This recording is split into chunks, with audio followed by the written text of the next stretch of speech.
Good day. So for today, I'm going to do the application of hot and cold compress. Okay, before I start, I will verify the client's identity.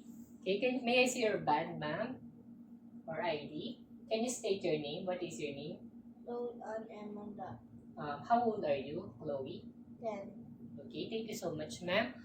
Okay, now after verifying the client's verifying the identity of client, I will verify the doctor's order and review the medical history. Okay, after that I will assess for skin and pain. Let me see your hand. Do you feel any pain? No. Okay, thank you so much, ma'am. Now after that I will inspect wound. Let me see if you have any wound na sugat sa kabila po. Okay, I did not inspect any wound. Now I will check or assess for client's understanding and assess for safety awareness and check for vital signs and mobility. I already before the assessment I already checked the vital signs and they are all normal. Now I'm going to identify expected outcomes and prepare all the equipments. As you can see, I prepared all the equipments that we needed for today, such as gloves, basil, water, hot water, and cold water, and then the bipo or towel.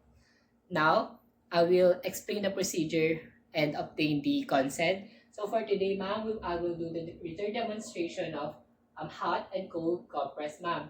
And I'll be asking for some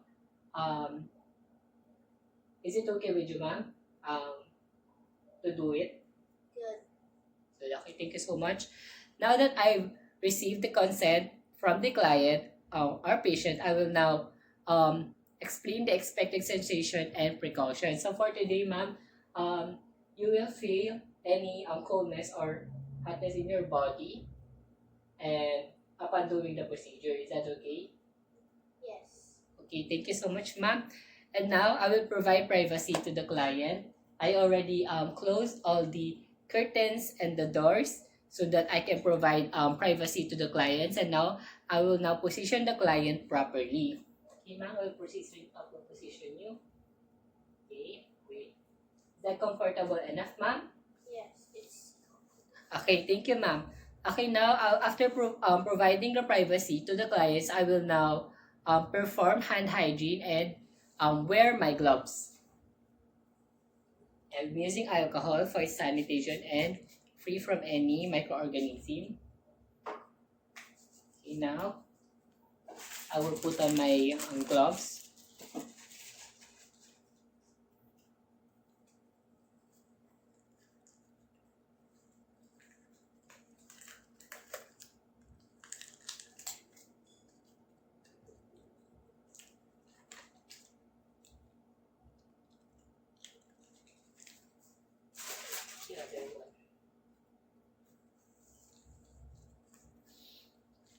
Okay, after putting my gloves, I will now place a waterproof pad on the patients and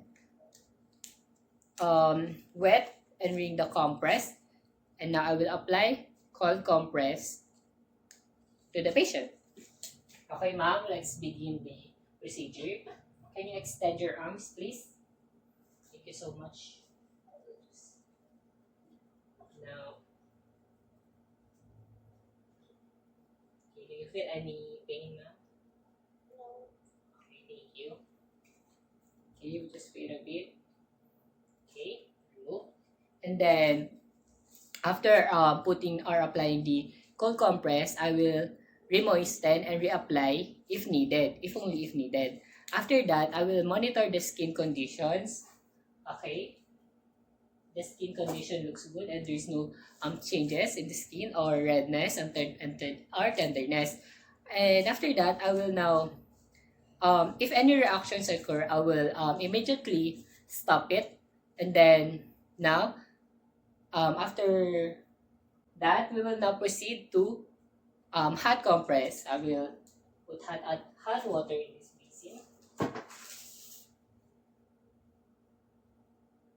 Ma'am, can you check if it's hot enough for you? If mainit na siya para sa inyo. Is it good? Good. Okay, thank you so much. Now, ma'am, I will now apply the hot compress to you, ma'am. If you feel anything or any pain or anything, please tell me, okay? Yes. Okay. Extend your arms again, ma'am. I will now put the hot compress. Okay, stay for. Okay. Okay, let's move it. Thank you so much, ma'am. Okay, now we're done with applying the hot and cold compress to the patients. Now, I will now remove my gloves and perform hand hygiene again.